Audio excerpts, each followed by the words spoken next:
కూటమి ప్రభుత్వం పారిశ్రామిక రంగానికి పెద్దపీట వేస్తుందని చెప్పొచ్చు. అయితే అనకాపల్లిలో భారీ ఉక్కు కర్మాగారం అయితే ప్రారంభోత్సవానికి సర్వత్రం సిద్ధమైందని చెప్పొచ్చు. అయితే Arcelor Mittal Nippon steel India greenfield ఉక్కు కర్మాగారం సంబంధించి ఏర్పాట్లన్నీ కూడా పూర్తయినాయని చెప్పొచ్చు. సీఎం చంద్రబాబు నాయుడు చేతుల మీద ఇది ప్రారంభోత్సవం ఉంది. అయితే ఈ యొక్క కార్యక్రమం సంబంధించి సీఎం చంద్రబాబు నాయుడుతో పాటు డిప్యూటీ సీఎం అయినటువంటి పవన్ కళ్యాణ్, అలాగే కేంద్ర మంత్రులు కూడా రానున్నట్లు కూడా తెలుస్తుంది. అయితే ఉక్కు కర్మాగారం సంబంధించి కుమారస్వామి కూడా రానున్నట్లు కూడా తెలుస్తుంది. కేంద్ర ఉక్కు శాఖ మంత్రి, అలాగే కేంద్ర మంత్రి అయినటువంటి కింజరం రామ్మోహన్ నాయుడు కావచ్చు, అలాగే ఉక్కు అలాగే భారీ పరిశ్రమల సహాయ మంత్రి అయినటువంటి బోపితరాజు శ్రీనివాసవర్మ ఈయన కూడా హాజరవున్నట్టు తెలుస్తుంది. అలాగే మిట్టల్ గ్రూప్ ఎండి అయినటువంటి ఇటు ఆదిత్య మిట్టల్ వారందరూ కూడా భారీగా రానున్నట్లు తెలుస్తుంది. అయితే ఈ కార్యక్రమానికి ప్రజల వద్ద ఏదైతే ప్రారంభోత్సవ నేపథ్యంలో కూడా దాదాపుగా 50,000 మంది ఈ యొక్క కార్యక్రమానికి కూడా రానున్నట్లు కూడా మనం చెప్పొచ్చు. ఈ నేపథ్యంలో ప్రభుత్వం కూడా భారీగా ఏర్పాట్లన్నీ కూడా చేసిందని చెప్పొచ్చు ఈ కార్యక్రమం సంబంధించి. అలాగే భద్రతా పరంగా కూడా అగ్రజ అంటే ఒకవైపు సంబంధించి ఏదైతే ఇటు భారీ పరిశ్రమలకు సంబంధించి ఎవరైతే అధినేతలు ఉన్నారు వీళ్ళు రానున్నారు, అలాగే కేంద్ర మంత్రులు రానున్నారు, అలాగే సీఎం, డిప్యూటీ సీఎం మంత్రి నారా లోకేష్తో పాటు వివిధ శాఖల మంత్రులను రానున్న నేపథ్యంలో దాదాపు 3,000 పైన మంది పోలీసులతో భారీగా అక్కడ ఏర్పాటు చేసినట్టు కూడా తెలుస్తుంది సెక్యూరిటీ పరంగా కూడా.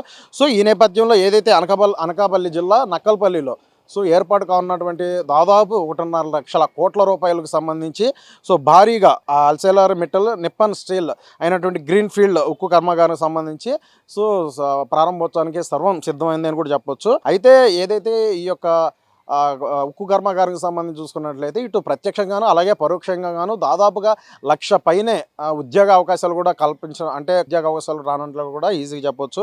అలాగే ఇది ఆంధ్రప్రదేశ్ చరిత్రలోనే చూసుకున్నట్లయితే ఒక మైలురాయిగా, అలాగే కూటమి ప్రభుత్వం తీసుకున్న నిర్ణయాలకు సంబంధించి కూడా భారీ పరిశ్రమలకి ఏర్పాటు సంబంధించి ఇది ఒక చారిత్రకం, ఒక మూలకం ఘట్టంగా ఉన్నది కూడా ఈజీగా చెప్పొచ్చు. అలాగే కొన్ని కీలకమైన అంశాలకు సంబంధించి చూసుకున్నట్లయితే ఇది పెట్టుబడి చూసుకున్నట్లయితే దాదాపు 1,50,000 కోట్ల రూపాయలు, మొత్తం విస్తీర్ణం అయితే 5,465 ఎకరాల్లో ఉందనేది కూడా మనం చెప్పొచ్చు. అంటే 2 దశల్లో కూడా ఈ యొక్క ప్రాజెక్టు నిర్మాణం కూడా పూర్తవున్నట్టు తెలుస్తుంది. అయితే 2028 చివరి నాటిగా లేదంటే 2029 ఇయర్కి సంబంధించి అంటే 2029 లోపు పూర్తి అవకాశం ఉన్నట్లు కూడా కార్యాచరణతో ముందుకు వెళ్తున్నారు. అయితే ఈ యొక్క ఉత్పాదన సామర్థ్యం కూడా చూసుకున్నట్లయితే అంటే ఈ యొక్క ఉక్కు కర్మాగారం సంబంధించి సామర్థ్యం చూస్తే 2 దశల్లో కూడా నిర్మించి ఒక స్టీల్ ప్లాంట్కి సంబంధించి తొలి దశలో 7.3 మిలియన్ టన్నులు, అలాగే రెండో దశలో 10.5 మిలియన్ టన్నులు ఉక్కు ఉత్పత్తి సామర్థ్యం కలిగి ఉంటుందనేది కూడా ఇక్కడ క్లియర్గా తెలుస్తుంది.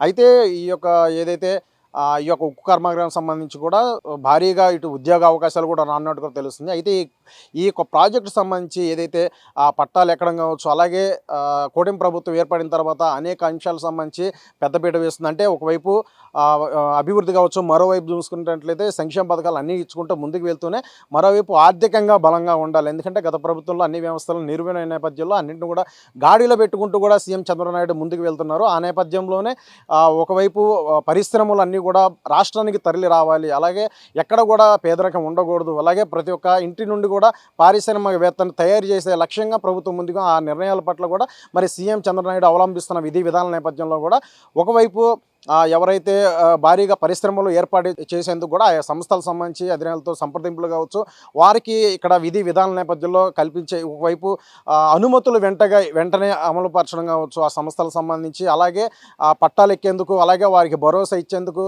అలాగే సబ్సిడీ నేపథ్యంలో కూడా అలాగని అన్ని అంశాలకు సంబంధించి వారికి సానుకూలంగా ఉండే విధంగా పరిశ్రమల ఏర్పాటుకు సంబంధించి అన్ని క్లియర్ కట్గా ఒక నిర్దిష్టమైన ముందు చూపుతో కూడా మరి ముందుకు వెళ్తుంది కార్యాచరణతో కూటమి ప్రభుత్వం చెప్పొచ్చు. అలాగే సీఎం చంద్రబాబు నాయుడు కూడా పదే కూడా ఇది చెప్తున్నారు. ఈ నేపథ్యంలోనే క్లియర్గా చెప్పాలంటే ఏదైతే అనకాపల్లిలో ఏర్పాటు కానున్న భారీ ఉక్కు కర్మాగారానికి సంబంధించి కూడా ఈ అనుమతులు ఏ స్పీడ్గా అయినాయి అంటే ఒకవైపు భూమి సేకరణ మొదలుకొని అలాగే పరిణామాలకు సంబంధించి అనేక అనుమతులన్నీ కూడా వెంటనే రావడం కావచ్చు, ఇలాగా అన్నిటికి కూడా రాష్ట్ర ప్రభుత్వం మాట్లాడిన విధానాలు కావచ్చు, ఇవన్నీ కూడా అనుమతులు ఇవ్వడం కావచ్చు, ఎంత కార్యాచరణ చూస్తే పారిశ్రామిక రంగానికి కూడా ఏ విధంగా ముందుకు అంటే పెద్దపీట వేస్తూ రాష్ట్ర ప్రభుత్వం ముందుకు తీసుకువెళ్తుంది అనేది కూడా ఇక్కడ క్లియర్గా చూడవచ్చు.